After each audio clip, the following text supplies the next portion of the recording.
حسن بصری رحمۃ اللہ علیہ فرماتے ہیں کہ میں اور ایک نوجوان بصرہ کی گلیوں میں چل رہے تھے، اور بصرہ کی گلیوں میں سے چلتے چلتے ہم بازار سے گزرے۔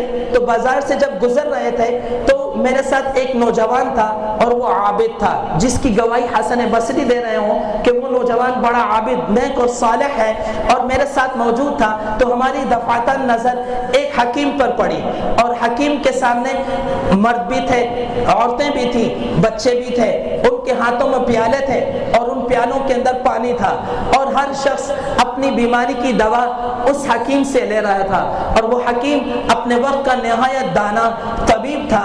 تو یہ نوجوان آگے ہوا، اور آگے ہو کر اس نے حکیم سے ایک خوبصورت سوال کیا، اور اس حکیم سے کہنے لگا، کیا تمہارے پاس ایسی دوائی ہے جو گناہوں کو دھو دے، دل کی بیماریوں کو ختم کر دے؟ بہت خوبصورت بات ہے۔ اس نوجوان نے حکیم سے کہا، کیا تمہارے پاس ایسی دوائی موجود ہے کہ اس کو جب استعمال کروں تو دل گناہوں کو وہ دھو دے اور دل کی بیماریوں کو ختم کر دے؟ تو اس حکیم نے کہا، ہاں میرے پاس ایسی دوائی ہے۔ تو اس حکیم، وہ نوجوان کہنے لگا، ہاتھی دے دو۔ تو اس حکیم نے کہا، مجھ سے 10 چیزیں لے لو اور خود دوائی بنا لو۔ مجھ سے 10 چیزیں لے کر دوائی خود بناؤ، اور دوائی بنا کر جس طرح میں کہوں اس طرح استعمال کرنا، تو تمہارے گناہوں کو دھو دے گی اور تمہارے دل کی بیماریوں کو ختم کر دے گی۔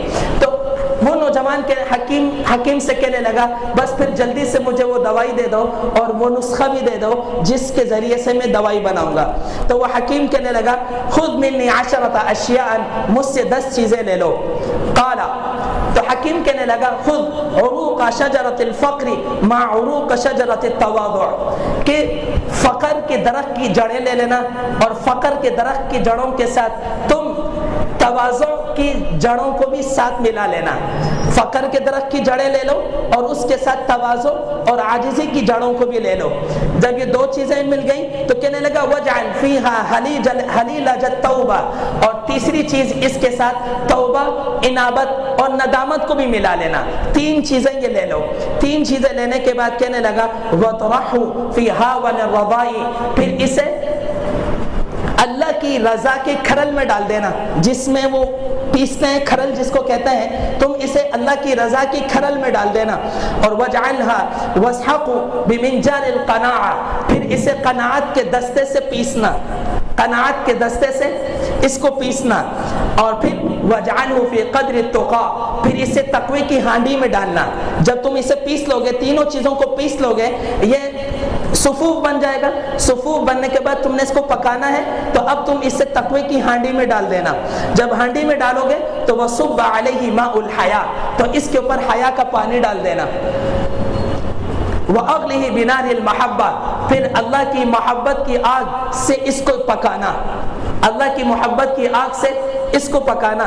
وَجْعَلْهُ فِي قَدْحِ الشُّكْرِ، جب یہ پک جائے گا تو پکنے کے بعد اسے شکر کے ہانڈی میں منتقل کر دینا، پکنے کے بعد اسے شکر کی ہانڈی میں تبدیل کر دینا۔ وَرَوِّحُ بِمِرْوَحَةِ الرَّجَاءِ، پھر اللہ کی امید کے پنکھے سے اس کو ٹھنڈا کرنا، اللہ کی امید کے پنکھے سے اس کو ٹھنڈا کرنا۔ وَاشْرَبْهُ بِمِلْعَقَةِ الْحَمْدِ، پھر اللہ کی تعریف کے چمچے سے اس کو صبح اور شام پینا، اللہ کی تعریف کے چمچے سے صبح اور شام اس دوائی کو پینا۔